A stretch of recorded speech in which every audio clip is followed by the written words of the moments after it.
আজকের রান্না হরিয়ালি চিকেন। এর জন্য লাগবে পালং শাক, মাংস, ধনেপাতা আর পরে বাকিগুলো বলছি। প্রথমে মাংসটাকে ভালো করে ধুয়ে লেবুর রস, গোলমরিচ, জিঞ্জার গার্লিক পেস্ট, নুন মাখিয়ে বেশ কিছুক্ষণ ম্যারিনেশনে রেখে দিতে হবে। এইবারে হচ্ছে পালং শাকটা তৈরি করার পালা, মানে পালং শাকের কালারটাকে বজায় রেখে, গ্রিন কালারটাকে বজায় রেখে কীভাবে পালং শাকটা করতে হবে সেটার একটা ছোট্ট আমি টিপস আমি যেরমভাবে করি সেটা বলছি।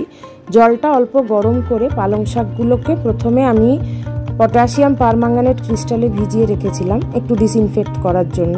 তারপরে ভালো করে ধুয়ে গরম জলের মধ্যে দিয়ে অল্প চিনি আর বেকিং সোডা দিয়ে জাস্ট হালকা একটু গরম করে নিয়েই সেটাকে তুলে সঙ্গে সঙ্গে ঠান্ডা জল দিয়ে ভালো করে ধুয়ে ভালোভাবে জলটা ঝরিয়ে নিয়েছি।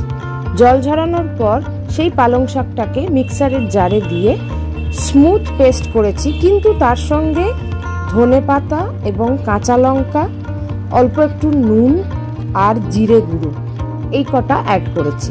সেটা নিজেদের টেস্ট অনুযায়ী অ্যাড না করলেও কোনো অসুবিধা নেই। কেউ যদি এখানে রসুন অ্যাড করতে চান রসুনও অ্যাড করতে পারেন, বাট আমি করিনি কারণ চিকেনটা তাতে খুব বেশি রিচ হয়ে যায়। ওকে, যাই হোক, ভালোভাবে একটা স্মুথ পেস্ট বানিয়ে রেখে দিয়েছি।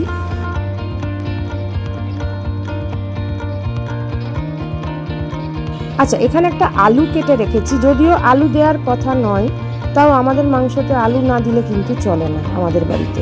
তো যেই মাংসই হোক না কেন একটু আলু দিতে হয়। তারপরে কড়াইয়ে তেলের মধ্যে গোটা গরম মশলা, তার সঙ্গে একটু মেথি আর কাসুরি মেথি, এই দুটোই আমি দিয়েছি। তাতে কি হয়, চিকেনের আঁশটে গন্ধটা চলে যায়। তারপর পেঁয়াজগুলোকে ভালোভাবে ভেজে রেখেছি, এবং পেঁয়াজ ভাজতে হবে একটু নুন দিয়ে যাতে পেঁয়াজটা তাড়াতাড়ি গলে যায়। তারপরে ম্যারিনেটেড চিকেনটা তার মধ্যে দিয়ে বেশ কিছুক্ষণ ধরে অল্প ঢাকা চাপা দিয়ে ঢাকা তুলে কম আঁচ বা আঁচ বাড়িয়ে নাড়াচাড়া করতে হবে, কারণ মাংসটাকে কিন্তু ভালোভাবে আগেই সেদ্ধ করে নিতে হবে। ওই পেস্ট মেশানোর পর কিন্তু বেশি ফোটানো উচিত নয়, তাতে কালারটা চেঞ্জ হয়ে যেতে পারে।